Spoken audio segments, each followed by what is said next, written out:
Y hoy traje un compañero para predicar conmigo. Lo he bautizado como George, porque me recuerda a Jorge. Y George es full buena gente como Jorge, pero habla mucho menos. Y ¿dónde está Jorge, por cierto? ¿Y cuántos están felices en esta noche? ¿Cuántos están felices de verdad, de verdad? Quiero que me acompañen al libro de Génesis, capítulo 2, versículo 7. Dice así: luego el Señor Dios formó al hombre del polvo de la tierra, sopló, digan conmigo, sopló aliento de vida. Digan eso, sopló. Eso es muy importante. Sopló aliento de vida en la nariz del hombre y el hombre se convirtió en un ser viviente. Qué tremendo el momento de la creación. A veces nosotros leemos estos pasajes y como que no somos conscientes tal vez de todo el proceso que pudo haber pasado. A veces uno lee un párrafo en la Biblia y pueden haber pasado años, pueden haber pasado semanas, y nosotros le pasamos por arriba como si fuera lo más natural. Pero ahí dice que Dios formó al hombre, y no fue que simplemente, y lo hemos visto en películas, como que Dios coge un barrito y hace una cosa así. Yo me imagino que eso tuvo que ser algo un poco más complejo, porque Dios tuvo que habernos formado. Yo me imagino que comenzó con el esqueleto, los huesos, y luego con los huesos me imagino que va poniendo cartílagos, ligamentos para unir hueso con hueso, algo de flexibilidad con los músculos. Bueno, va poniendo músculos. Me imagino que en medio de eso pone el sistema, las arterias, las venas, todo lo cardiovascular, y luego le va poniendo el sistema nervioso, ¿verdad? Y entonces va formando, me imagino, el cerebro, y entonces luego lo forra con más músculos, y si son como yo, con menos músculos, y entonces si tienen la camisa hecha por Albeiro, con mucho músculo, y luego le pone piel y termina el hombre, y el hombre está ahí, un organismo vivo. Tenía todo lo necesario para ser un organismo vivo, mas sin embargo le faltaba lo más importante. Y dice la Biblia que cuando Dios terminó y formó ese organismo vivo, lo último que hizo fue que sopló aliento de vida. Y dice que en ese momento ese organismo vivo se convirtió en un ser viviente. No es que no estaba vivo antes, es que no tenía la vida para la cual Dios lo había creado. Tú puedes ser un organismo vivo y no ser un ser viviente. Tú puedes ser otro protagonista de Walking Dead, un zombie que le canta al Señor. Tú puedes venir a una comunidad todos los domingos y no ser un ser viviente, estar seco, no estar disfrutando la vida para la cual Dios te creó.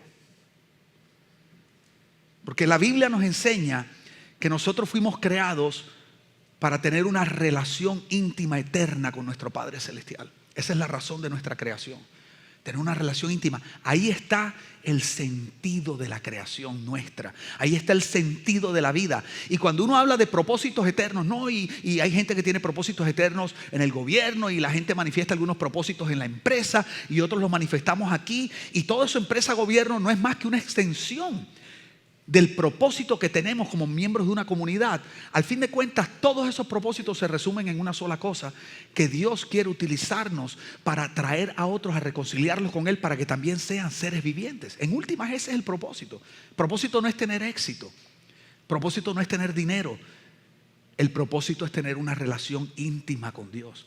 Entonces la Biblia dice en el libro de Juan 4, versículos 23 y 24, dice que Dios es espíritu.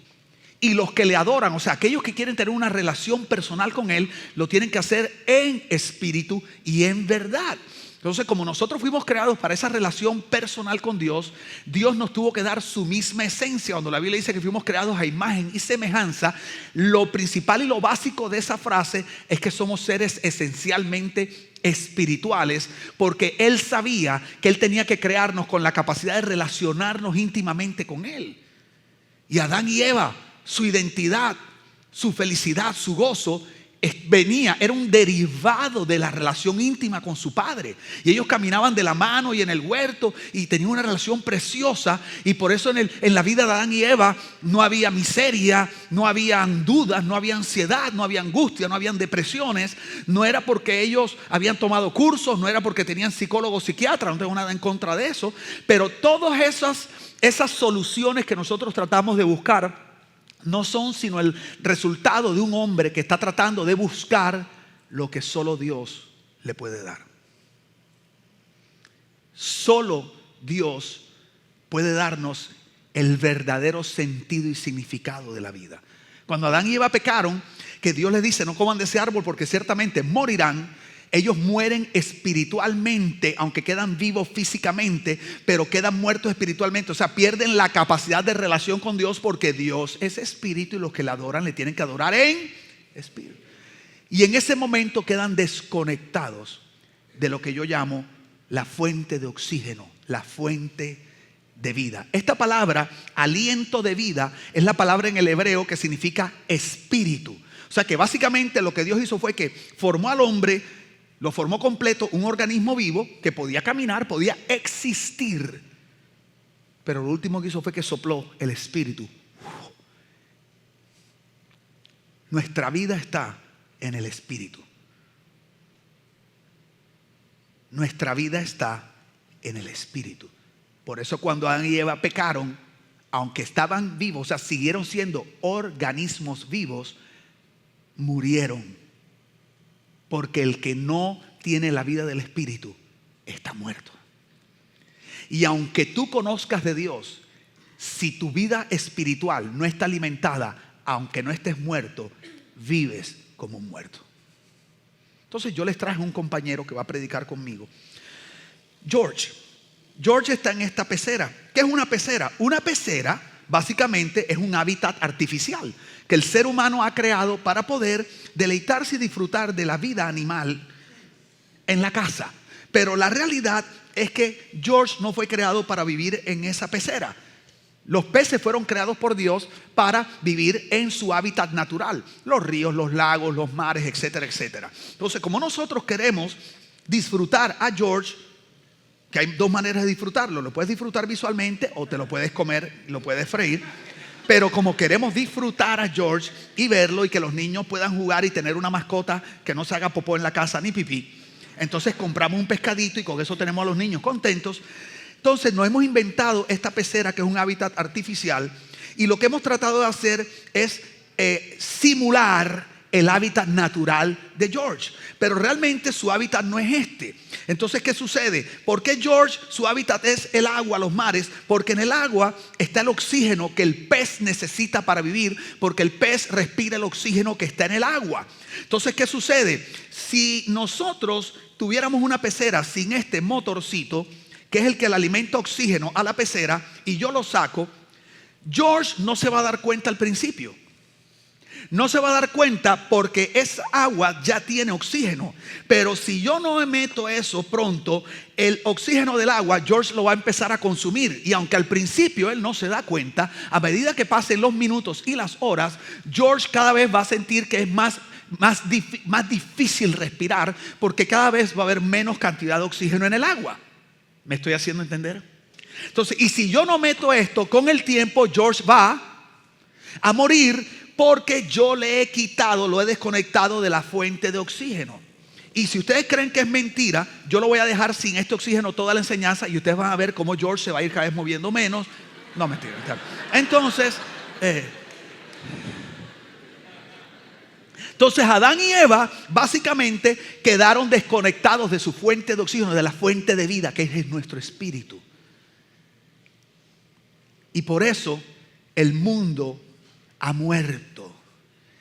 Y vivimos con una humanidad que está desenfrenada, buscando sentido a la vida, buscando significado, buscando éxito. No tiene nada de malo que tú tengas un drive interno para el éxito, que tú quieras dejar un legado para tus hijos, porque Dios nos diseñó así, porque Dios es dador de vida. Dios bendijo a Adán y Eva y les dijo: les doy la bendición de la multiplicación, llevar todo de menos a más. Eso es diseño de Dios. Les dijo: les doy la bendición de la reproducción, que es más que parir hijos, aunque aquí en Living Room se lo han tomado muy a pecho. Porque cada vez que vengo hay 5 preñadas, hay 3 más, hay 4. Y Carlos y Nati se han propuesto que ellos van a hacer crecer esto, ya sea dando a conocer a Jesús o pariendo. Pero de alguna manera Living Room va a crecer. Entonces, cuando Dios le habló a Adán y Eva y les habló de la reproducción, no se refería simplemente a engendrar hijos. Es que en el hombre está la bendición de producir vida donde hay muerte. Porque Dios es el que llama a las cosas que no son necros, muerte. Esa es la palabra original del griego. Como si fueran, que es la palabra vida. Y Él nos dio esa bendición. Entonces, eso que tú tienes de querer producir, de querer crear, de querer hacer cosas grandes, dejar legado, eso es diseño de Dios. El problema es que si te desconectan de tu fuente de oxígeno, la fuente espiritual, que es tu espíritu, y si tú no estás conectado a esa fuente, tú no vas a poder conseguir eso, y lo que vas a hacer es tratar en tus fuerzas de producir lo que vendría orgánicamente espiritual por Dios. Y nosotros nunca podremos producir lo que Dios puede producir en nuestra vida. Y por eso caemos en afán, por eso caemos en crisis, caemos en angustia, caemos en ansiedad, porque el ser humano no fue diseñado para vivir desconectado de la vida de Dios. El ser humano fue diseñado para tener éxito y prosperar conectado a su fuente de oxígeno, que es la vida del Espíritu. Cuando nosotros nos desconectamos, cuando nosotros no invertimos tiempo en edificar nuestro ser espiritual, que es nuestra verdadera esencia, suceden cosas tremendas. Y les voy a leer aquí. Está en Ezequiel 37:1. Dice: el Señor puso su mano sobre mí y fui llevado por el Espíritu del Señor hasta un valle que estaba lleno de huesos. Digan conmigo, huesos. El Señor me condujo por entre los huesos que cubrían el fondo del valle. Estaban desparramados en el suelo por todas partes y completamente secos. Luego me preguntó: hijo de hombre, ¿podrán estos huesos volver a convertirse en personas vivas? Mira qué tremenda esa pregunta. Dios le dice una pregunta: ¿tú crees que estos huesos pueden volver a convertirse? O sea, significa que ya habían sido personas vivas. Volver a convertirse en personas vivas. Tú puedes tener la vida de Dios y secarte. Los he visto. Yo he viajado tanto que usted no se puede imaginar a donde Dios me ha llevado a enseñar. Hasta Asia. Yo he hecho un viaje de 2 días a Taiwán de ida y 2 días de regreso para estar 1 día y medio en Taiwán. Y volver a Miami y no tener ni idea de dónde estoy. Y yo me he encontrado gente de todo tipo, en todas las comunidades que usted no se puede imaginar, que conocen a Jesús, pero están secos. El sistema religioso te puede secar mucho, pero quiero que entiendas, tú puedes estar en la comunidad más linda del mundo y secarte también. Porque al fin de cuentas lo que te seca no es lo de afuera, lo que te seca es lo de adentro. La pregunta no es si estás en una buena comunidad, la pregunta es si estás conectado a tu fuente de oxígeno. ¿Y qué le pasó a estos huesos? Versículo 11 dice: nos hemos vuelto huesos viejos y secos, hemos perdido toda esperanza, nuestra nación está acabada. Entonces, lo primero que vemos en el diagnóstico, los síntomas de estos huesos, sus características, es que, digan conmigo, estaban secos.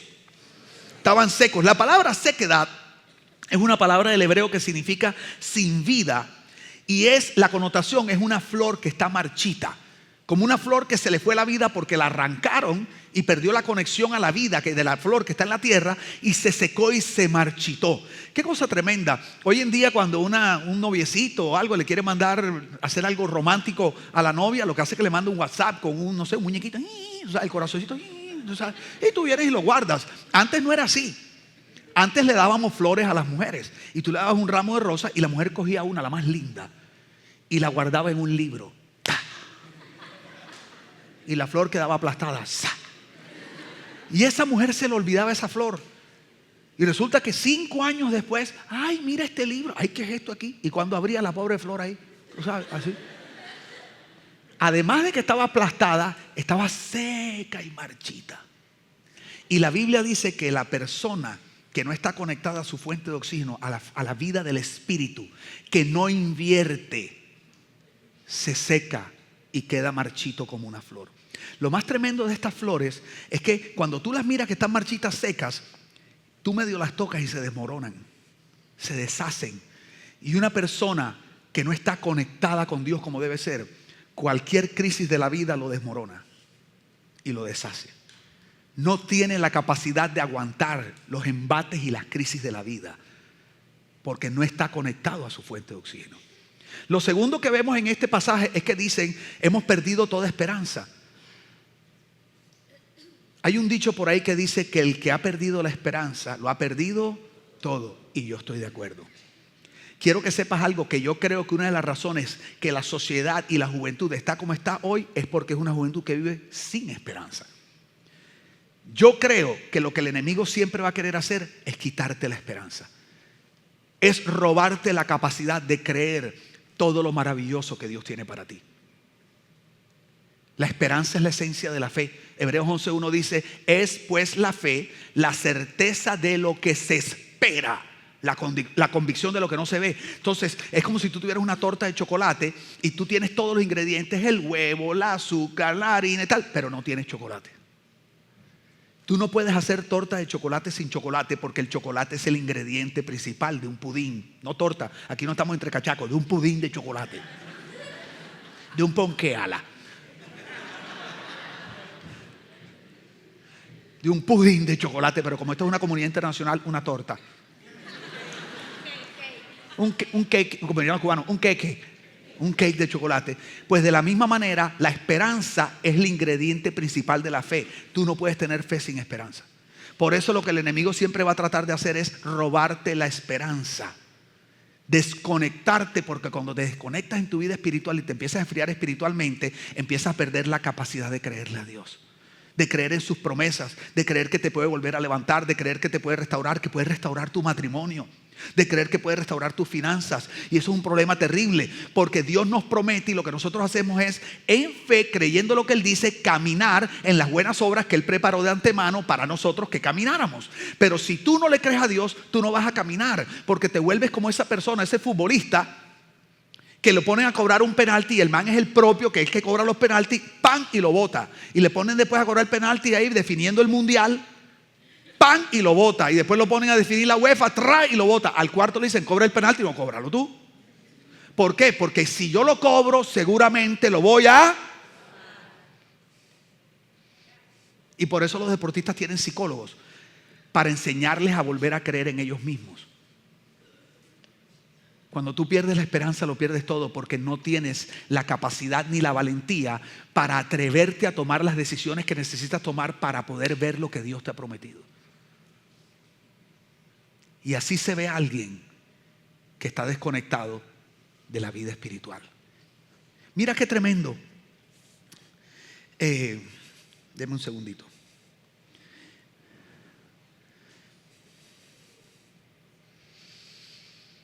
¿Cómo llegamos a este estado? ¿Cómo yo llego a esto?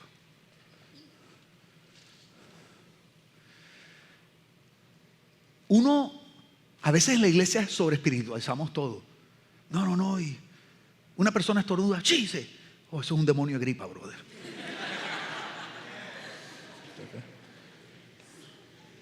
Ay, no sé, tengo aquí una cosa. Ese es un espíritu de cáncer que está atacando. Todo es demonio. Entonces, eso es el enemigo que no quiere. Eso es realidad. Pero yo he aprendido que las estrategias del enemigo son más naturales de lo que parecen. Te voy a decir cuáles. Yo les llamo el afán y la crisis. Yo no conozco a alguien que su vida se haya desbaratado porque un día se levantó y dijo: a partir de hoy, no sé por qué, pero a partir de hoy no oro. No, eso no pasa. Yo conozco gente que en los afanes se va cansando, en las crisis se va agotando emocionalmente. Y entonces el problema es que nosotros creemos que como el problema es que no tengo plata para pagar la renta ni para pagar el carro, yo creo que el problema es la falta de dinero y que yo tengo que solucionar con la falta de dinero. Y esa es la trampa. La trampa es hacerme creer que si yo soluciono esto, entonces voy a estar bien espiritualmente. Porque yo digo, claro, no tengo dinero, no tengo para pagar la renta, esta es la crisis, este asunto me tiene con un rollo aquí en la cabeza que yo no puedo ni pensar, esta ansiedad, esta angustia que tengo. Entonces, ¿cómo pretendes que yo me levante en la mañana a orarle a Dios, a cantarle a Dios o lo que sea, a leer la palabra? ¿Cómo voy a tener ganas si no me puedo ni enfocar y no me puedo enfocar porque tengo este rollo en la cabeza y este rollo en la cabeza porque no tengo plata? Por lo tanto, ¿cuál es la solución? Necesito billete. Y si el billete es la solución, necesito trabajar más, necesito otro negocio. Y entonces, ¿qué pasa? Que tratando en nuestras fuerzas de solucionar lo que creemos que es la raíz del asunto, terminamos abandonando lo que de verdad es la raíz del asunto, que es la vida espiritual. Y nos cuesta creer que si nosotros invertimos en la conexión a la vida del Espíritu, en estar con Dios, en estar ahí en intimidad, nos cuesta creer que eso va a alinear todo lo demás. No, no es mágico. No es que si tú oras te va a llegar el dinero, te va a llegar una persona a la casa y te va a decir, le tengo una buena noticia, no sé por qué, pero sentí mágicamente que le tenía que dar $1 millón. Aquí estás, lo felicito. Porque es una, como dice su pastor, es una fe responsable. Pero la fe es el fundamento. Es una fe responsable. No es una responsabilidad con fe. Y a veces nosotros queremos trabajar y ponerle fe a lo que hacemos. Ese no es el orden. Es fe, es esperanza, es vida del Espíritu. Y de ahí se deriva mi trabajo y mis decisiones.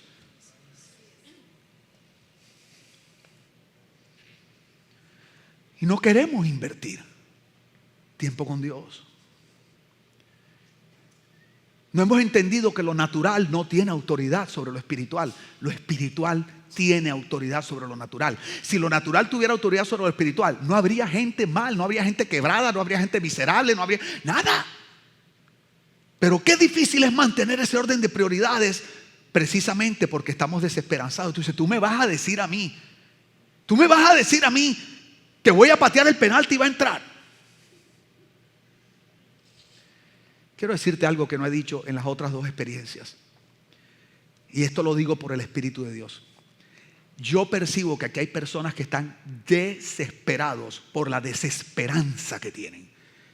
Y que tú en estos últimos días estás en un nivel de agotamiento y de como una depresión emocional tan violenta, porque crees que nada te sale bien, porque tú dices, a esto no hay salida, no hay manera que Dios me saque de esto. Y quiero decirte que Dios me ha traído hoy a decirte a ti, que no sé quién eres, que Dios sí te va a sacar, que Él tiene el poder de restaurarte, que tiene el poder de sanarte, que tiene el poder de liberarte, que este es tu tiempo. Pero que tienes que poner el orden correcto en tu vida y tienes que invertirle a tu vida espiritual. Y las personas que venimos de sistemas religiosos, porque es que yo no sé por qué nosotros siempre vamos del abuso al desuso, en vez de ir del abuso al uso correcto de las cosas. Mi mamá siempre me dijo de chiquitico, José Junior, la clave de la vida es el equilibrio. Ni mucha sal, ni poca sal. Ni mucho azúcar, ni poca azúcar. Y entre más viejo me pongo, me doy más cuenta que tenía razón. Porque los cristianos somos bien desequilibrados.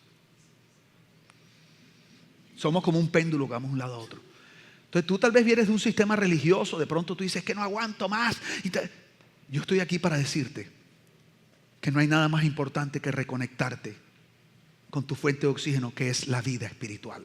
Que no hay nada más importante que invertir en tu ser espiritual. Que no hay nada más importante que apartar tiempos especialmente para estar con Dios. Y tú miras, no me digas, José Víctor, que todavía no traes con el rollo ese que me levante en la mañana. Entonces 10 minutos de alabanza, 5 minutos de agradecimiento, 10 minutos de adoración, 5 minutos de tal cosa. Leo la palabra, 10 minutos, 2 versículos, un proverbio. Y entonces después eso, le doy nada, después le pido, después reprendo todos los demonios que existen. Y entonces por último...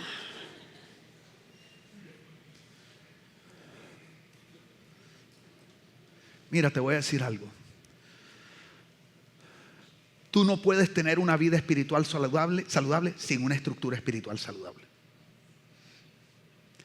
Y el problema es que nosotros los millennials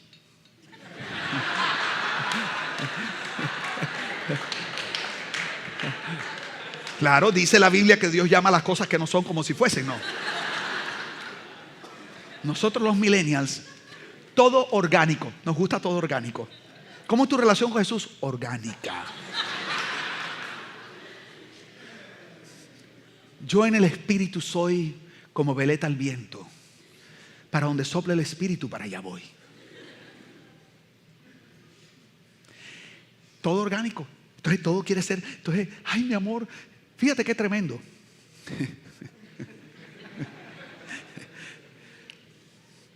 Yo tengo las citas con mi esposa en mi agenda. Dice date night, o sea, la noche para salir. La primera vez que yo puse eso, mi esposa me dijo, "Oh, qué poco espontáneo. Yo quiero que te nazca". ¿Cuántos hombres saben a lo que me refiero? ¿Ah? Yo no sé, yo quiero como que de pronto tú llegues un día y me digas, prepara una maleta y mete nada más tanga, chancleta y lente. Me pongas una bandana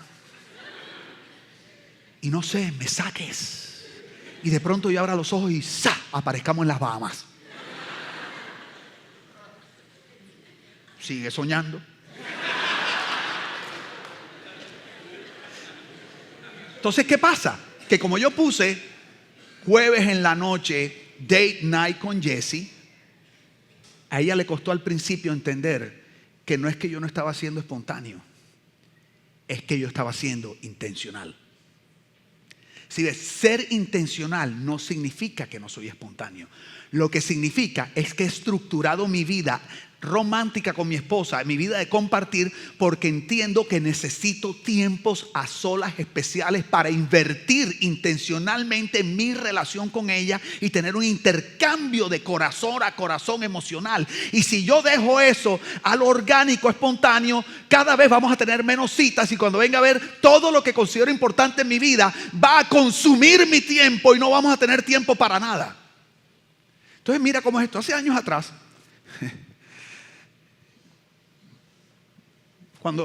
yo dormía toda la noche con mi esposa todavía, gracias a Dios. Dormíamos juntos, nos levantábamos juntos a la misma hora. Nos bañábamos juntos, lo cual es bacanísimo. Porque ahorra uno agua y todas esas cosas.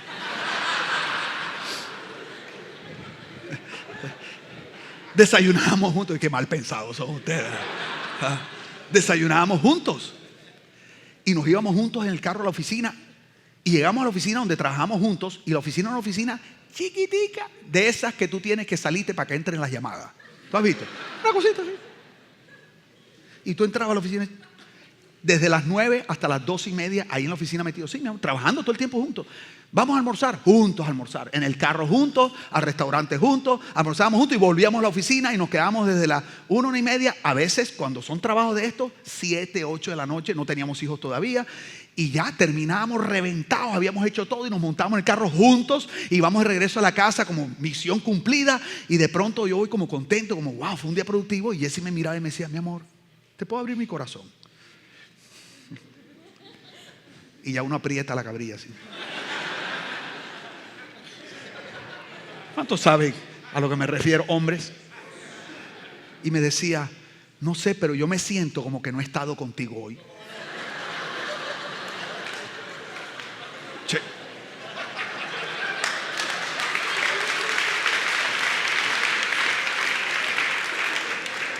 ¿Qué quiere, que te carguen los hombros o qué? Y yo no entendía lo que ella me quería decir. ¿Saben lo que ella sí me estaba diciendo? Hemos estado en el mismo espacio todo el día, pero tú y yo no hemos tenido un intercambio entre tú y yo. Quiero decirte, yo conozco mucha gente que viven divorciados emocionalmente bajo el mismo techo y llevan años ocupando el mismo espacio. Y quiero que entiendas que Cristo vive en ti y tú puedes ocupar el mismo espacio que Jesús y no haber un intercambio con Jesús. Tú puedes estar al ladito de Dios en el mismo espacio sin estar conectado con Dios.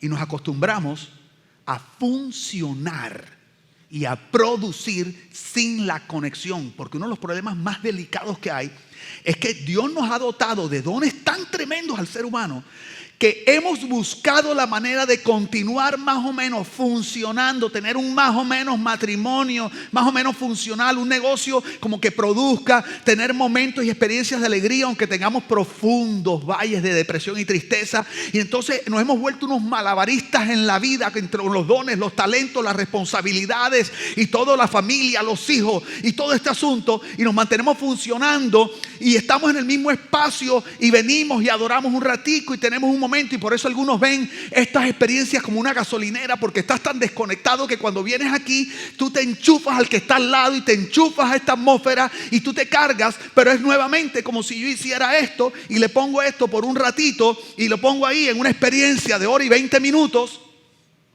y a la hora y 20 minutos vengo, hago esto, y resulta que tiene ese George que esperar 7 días para que yo le vuelva a poner esa manguerita.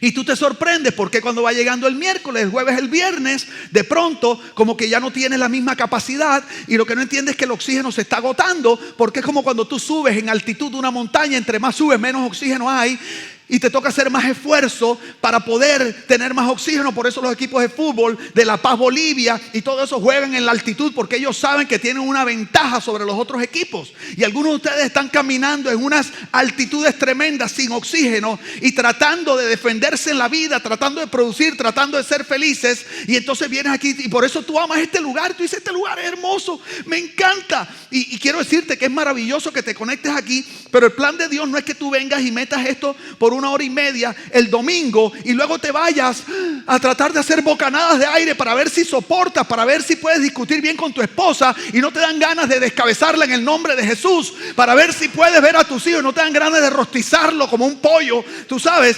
y tú dices, Dios mío, tú dices, pero yo me siento que ya no tengo tolerancia, yo me siento que ya no tengo paciencia, yo me siento que a todo el mundo lo veo descabezado, yo me siento que quiero matar a alguien para liberarme de las malas vibras y las toxinas. Yo me siento. Cuando nosotros estamos desconectados de la fuente, escúchame, la vida nos queda grande. No fuimos diseñados para manejar ni controlar nuestra vida. Fuimos diseñados para administrar nuestra vida. Y administrar y dirigir no es lo mismo. Y si tú no te conectas a la fuente, es como querer administrar sin las herramientas correctas, sin la fuerza correcta, sin el impulso correcto. Y lo que estás haciendo es tratar de mantener toda una organización muy difícil, que es la vida del ser humano, más su familia, más el matrimonio, más los negocios, más el sustento, más el legado, más la herencia. Y cuando tú tratas de manejar todo eso, y es como si quisieras hacer todo eso con muy pocos recursos, porque nuestra fuente grande de recursos no es lo que tenemos aquí, ni es lo que tenemos aquí, es lo que tenemos allá.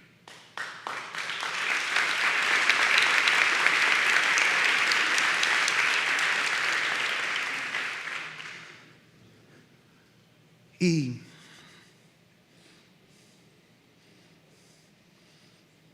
di conmigo, tenemos que comenzar desde el Espíritu. Juan 15:5 dice, ciertamente yo soy la vid, ustedes son las ramas. Los que permanecen en mí y yo en ellos producirán mucho fruto. Wow. Los que se mantienen conectados a mí y yo a ellos producen mucho fruto. Mira, Daniel, ¿me ayudas? Mira qué tremendo. El fruto no se empuja, el fruto se produce. Tú tienes que entender, yo no me he encontrado ningún árbol de manzana. Yo no he pasado por un árbol de manzana y de pronto me acerco y digo,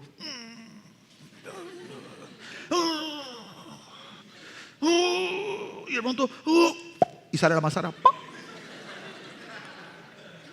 El árbol no tiene que empujar, él es un árbol de manzana.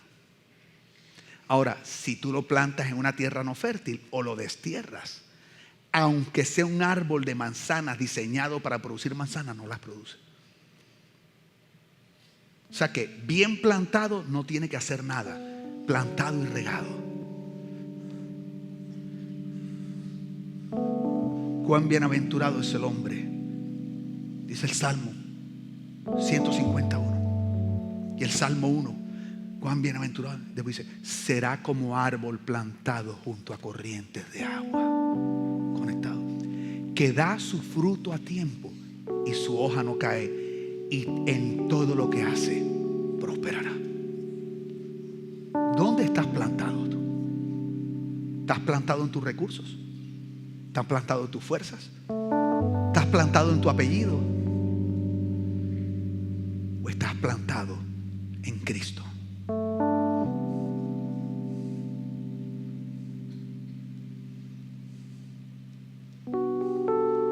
Tú puedes ser el hombre de Dios, la mujer de Dios más tremenda, y enfriarte.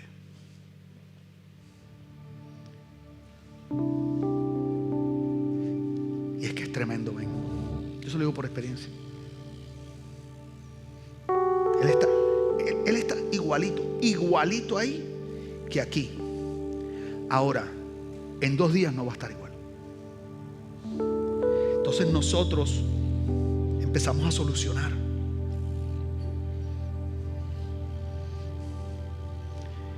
Dejamos de orar, de estar con Él, de alimentarnos con su verdad, con su palabra, de apartar esos tiempos intencionales. Y la primera vez, no pasa nada, porque todavía hay oxígeno. Te vas a dar cuenta cuando pase el tiempo y de pronto un día la vida te empieza a quedar grande.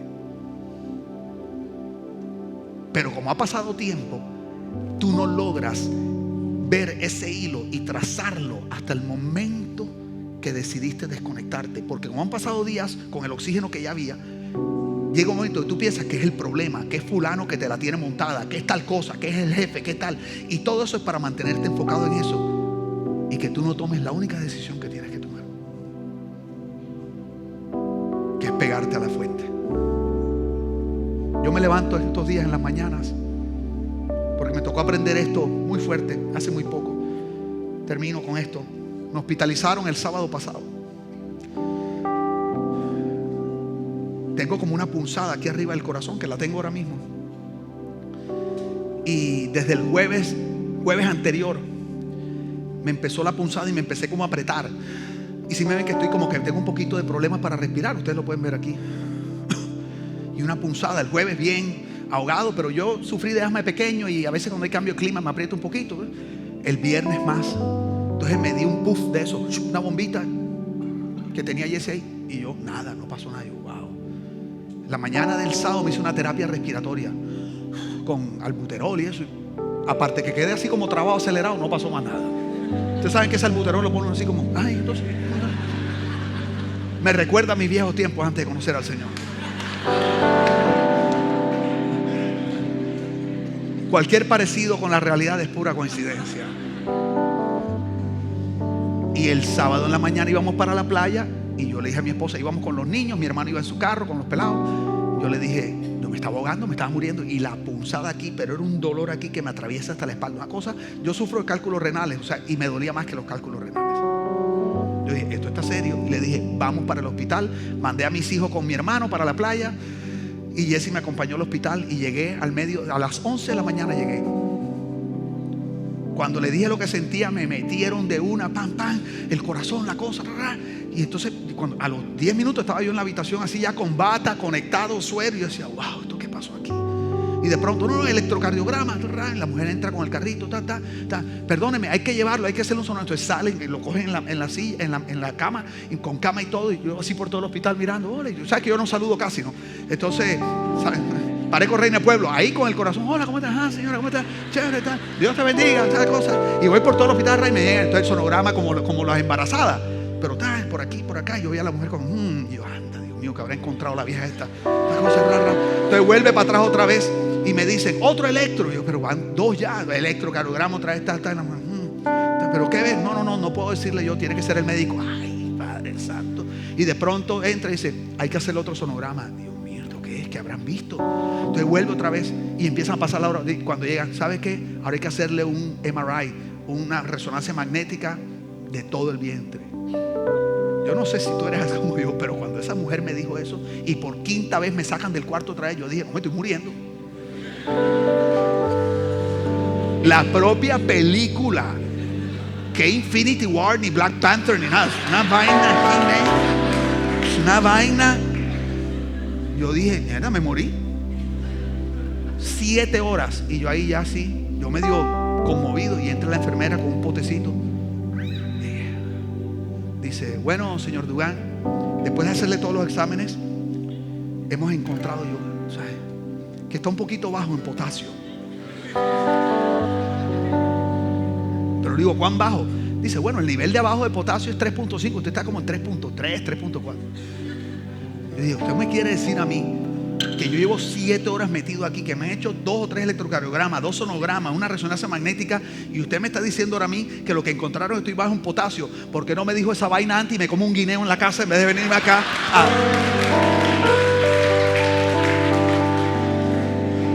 De hecho, si eran 2 punticos con un guineo de esos, así queda listo. ¿O no?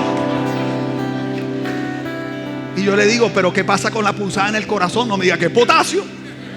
Me duele. Y entra el doctor y me dice, tienes una condritis costal. Me morí. Yo, dígame, explíqueme qué es eso. Yo esperando, tumor, no sé. Me dice, tienes inflamado un cartílago entre las costillas. Yo dije, ¿cómo así? Y no, ese es el dolor. ¿Y de qué viene? Dice, del estrés, de la ansiedad.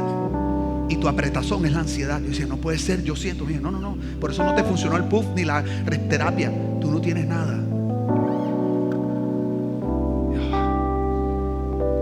Y él me dijo, ¿has vivido algo últimamente que te haya afectado mucho? Y me acordé de una crisis que yo viví con una persona, un bendecido.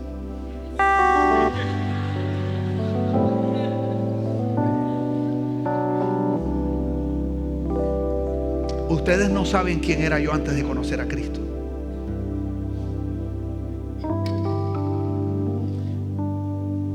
Lo que yo sentí en esa crisis fue tanto que me produjo una amargura y una cosa. Y eso empezó a enfriarme espiritualmente. Y él me dijo, lo que tú tienes emocional no puede ser. Dijo, y ese dolor solo se cura con reposo total y 0 estrés. Y me fregué. O sea, reposo total. José Víctor, reposo. O sea, me imagino un sillón así, oyendo radio como los viejitos AM, tú sabes, oyendo bolero. Solamente una vez. Yo dije, mira, me voy a morir con esta vaina. Estar desconectado te puede llevar hasta sentirte que te vas a morir. Yo me levanto en las mañanas y lo primero que hago es que yo me voy a estar con Él. Ya no tengo reglas. Hago mi plan en el YouVersion, en la Biblia, y lo que hago es enfocar mis ojos en Él. Yo cierro mis ojos y lo veo, y veo su rostro ahí, porque yo he entendido que debo poner mis ojos en Jesús, el autor y consumador de la fe. Y ahí mi alma encuentra reposo y empiezo a orar. Y hay días que oro, hay días que oro por mis hijos, hay días que oro por ustedes, hay días que doy gracias, hay días que me duermo y oro en lenguas roncales. Ahí duermo. 0 culpabilidad. Pero no me preguntes cómo. En el momento que yo me reconecté, todo lo demás empezó a tomar su curso. Porque esa es nuestra fuente de oxígeno.